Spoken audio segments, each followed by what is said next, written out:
এইমাত্র পাওয়া বিশ্বকাপে বাংলাদেশের লক্ষ্য জানালেন শান্ত। আরও একবার বড় স্বপ্ন নিয়ে বিশ্বকাপ মিশনে মার্কিন যুক্তরাষ্ট্রে পাড়ি জমিয়েছে বাংলাদেশ।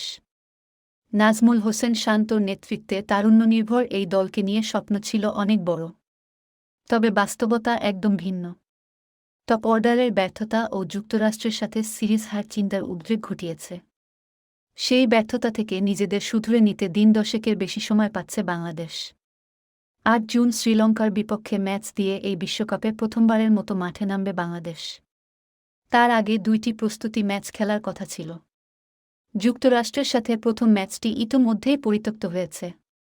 এখন সবার চোখ ভারতের বিপক্ষে দ্বিতীয় ম্যাচের দিকে।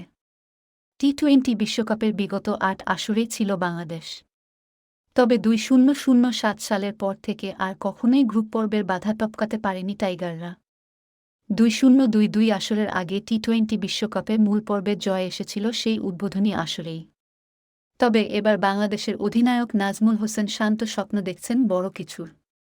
বিশ্বকাপকে সামনে রেখে ধারাবাহিকভাবে বিসিবির অফিসিয়াল ফেসবুক পেজে প্রতিদিন প্রকাশিত হচ্ছে বাংলাদেশি খেলোয়াড়দের সাক্ষাৎকার। আজকের পর্বে ছিলেন বাংলাদেশের বর্তমান অধিনায়ক নাজমুল হোসেন শান্ত। বিসিবির প্রকাশিত ভিডিওতে অধিনায়ক শান্ত সবার আগে কথা বললেন বাংলাদেশের লক্ষ্য নিয়ে। সম্ভাবনা আমি বলতেই চাই না, কারণ আপনিও চান বাংলাদেশ শিরোপা জিতুক, খেলোয়াড়েরাও চায় বাংলাদেশ দল কাপ জিতুক।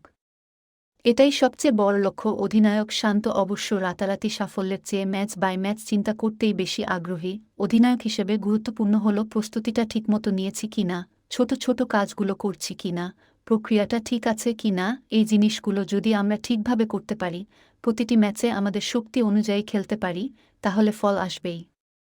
তাই ফল নিয়ে খুব একটা চিন্তা নেই।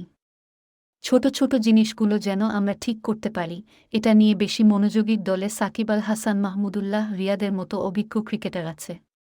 তারুণ্যনির্ভর দলের সবচেয়ে সিনিয়র দুজনকে শান্ত দেখছেন বিশেষ প্রাপ্তি হিসেবে। এটা অনেক বড় প্লাস পয়েন্ট মনে হয় আমার কাছে। এমন ক্রিকেটার যখন দলে থাকে, বিশেষ করে যারা তরুণ, অনেকেই আছে প্রথম টি-২০ বিশ্বকাপ খেলবেন, তাদের জন্য অনেক অনুপ্রেরণা দেবে মনে হয়। পাশাপাশি তাদের তো অধিনায়কত্ব করার অভিজ্ঞতাও আছে।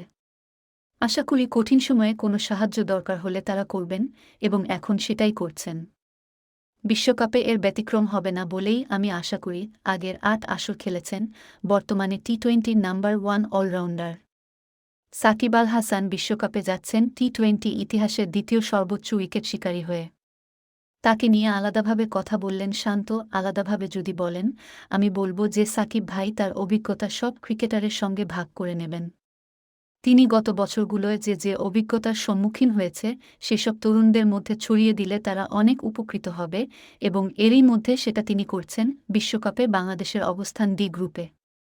শ্রীলঙ্কার বিপক্ষে ম্যাচের পর গ্রুপ পর্বে খেলতে হবে আরও ৩টি ম্যাচ। ম্যাচগুলো হবে যথাক্রমে ১-০ জুন দক্ষিণ আফ্রিকা, ১-৩ জুন নেদারল্যান্ডস ও ১-৭ জুন নেপালের সাথে। গ্রুপের শীর্ষ ২টি দল পৌঁছে যাবে সুপার ৮-এ।